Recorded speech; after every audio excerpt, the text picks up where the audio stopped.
Association of Southeast Asian Nations, or ASEAN, in Jakarta, Indonesia. Leaders from the Group of 20 world top economies have just concluded their summit in the Indian capital of New Delhi. While national governments shared common concerns over issues like food, energy, supply chains, their positions over the war in Ukraine were polarized. Some Western leaders tried to pull the global South into their camp, but failed. What's the G20 platform for? Is it still pursuing the mission of improving global governance set by leaders of these countries when they first gathered in Washington in 2008? For these questions and more, I'm joined by Swara Singh, Professor of International Relations at Jawaharlal Nehru University, Zhang Baohui, Professor of Government and International Affairs, Lingnan University in Hong Kong. Thank you and a big welcome to the show to both of you. Now let's start with one of the biggest developments during this year's summit in India. So the African Union was granted permanent member status in G20 in New Delhi.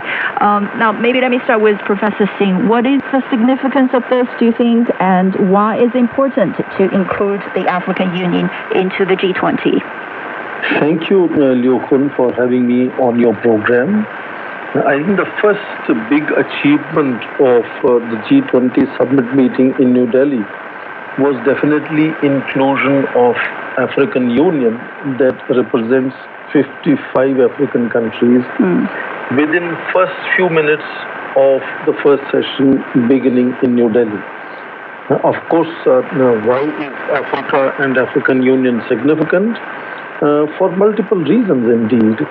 Africa has, first of all, enormous reserves which are significant for redeeming the global economy post-pandemic and post-Ukraine crisis. It could be traditional important minerals, like, for example, 60% of gold reserves are in Africa. Africa also has large reserves of diamonds, of uranium, but also the materials which are very futuristic in their demand, like magnesium or lithium. So it has reserves, and that has attracted powerful countries for centuries. But colonial countries usually had the extraction method of taking away important wealth of Africa without helping them to develop and grow themselves. So in that sense, today, Africa for the first time sits on the high table along with both the most advanced countries of G7, but also with emerging economies, and has a voice and a vote as to how decisions at the global level by the G21 now will be made in that sense. And very quickly, I think Africa is also a continent of future. With median age now at 18, that shows that unlike Europe, which is already facing the aging population, or Asia, Japan to begin with, China peaked population last year, India in few decades will start growing old. Africa will have young population for half a century in the coming times. And that, I think, is also going to shift the focus of consumption, of production, of services to Africa.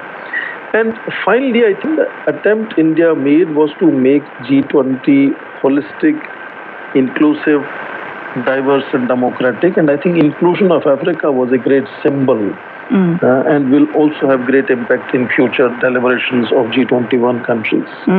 Right. Professor Zhang, what's your take on this issue? Why is it important, do you think, to include